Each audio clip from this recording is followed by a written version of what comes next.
দ্রব্যমূল্য বৃদ্ধির প্রতিবাদে অভিনব কায়দায় প্রতিবাদ জানাল বিজেপি যুব মোর্চার রামপুরহাট শাখা।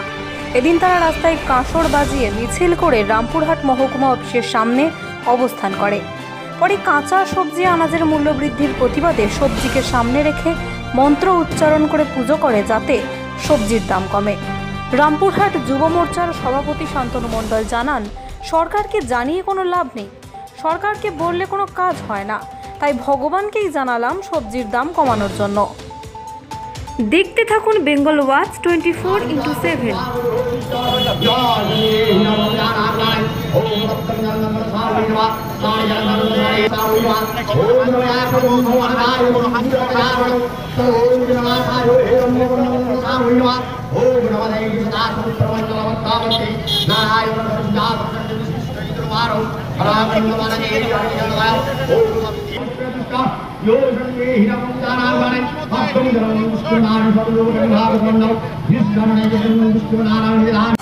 আমাদের ভারতীয় জনতা যুব মোর্চার পক্ষ থেকে গোটা বীরভূম জেলায় 3টে মহকুমা অফিসের সামনে বিক্ষোভ চলছে।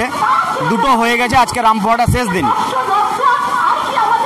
গোটা পশ্চিমবঙ্গ তথা আমাদের বীরভূম জেলাতেও যে দ্রব্যমূল্য, নিত্য প্রয়োজনীয় যে দ্রব্য, তার যে মূল্য আকাশ ছোঁয়া, এর প্রতিবাদে আমাদের আজকের এই বিক্ষোভ। দালাল রাজ এমন জায়গায় গিয়ে পৌঁছেছে, আজকে চাষিরা তার ন্যায্য মূল্য পাচ্ছে না। তারা সবজি, তারা নিত্য প্রয়োজনীয় দ্রব্যমূল্য স্টক করার পরে বাজারে যখন বিক্রি করছে সেটা চড়া দামে করছে, এবং সাধারণ মানুষ যখন কিনতে যাচ্ছে সেইটা চাষিদের কাছ থেকে যে মূল্যে আমরা পাবো তার থেকে 4 গুণ 5 গুণ বেশি দাম দিয়ে কিনতে হচ্ছে। আমরা বিগত দিনেও ভারতীয় জনতা পার্টির পক্ষ থেকে এর প্রতিবাদ জানিয়েছিলাম, ডিএম অফিস, এসডিও অফিস সব জায়গায় জানিয়েছি, কিন্তু কোনো রকম সুরাহা পাইনি।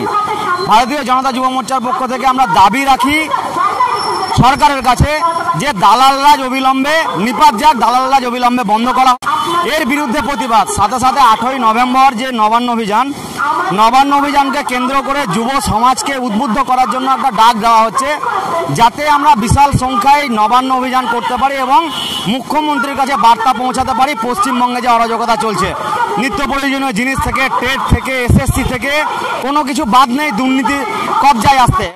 এর জন্য আজকে আমরা এখানে সরকারকে তো বারবার বলে এসেছি, কোনো কর্ণপাত করেনি। ঈশ্বরের কাছে এর জন্য আমরা আজকে একটা প্রতীকী পুজো দিয়ে প্রতিবাদ জানালাম, যাতে ঈশ্বরের কাছে প্রার্থনা করি আগামী দিনে দ্রব্যমূল্য বৃদ্ধি হ্রাস হয় এবং গরিব মানুষ তার নাগালের মধ্যে যে সবজি ক্রয় করতে পারে, তার দিন গুজরণ করার জন্য দুবেলা দুমুঠো যেন তারা সবজি কিনে খেতে পারে। এর জন্য আমাদের আজকে প্রতিবাদ বিক্ষোভ এসডি অফিসের সামনে।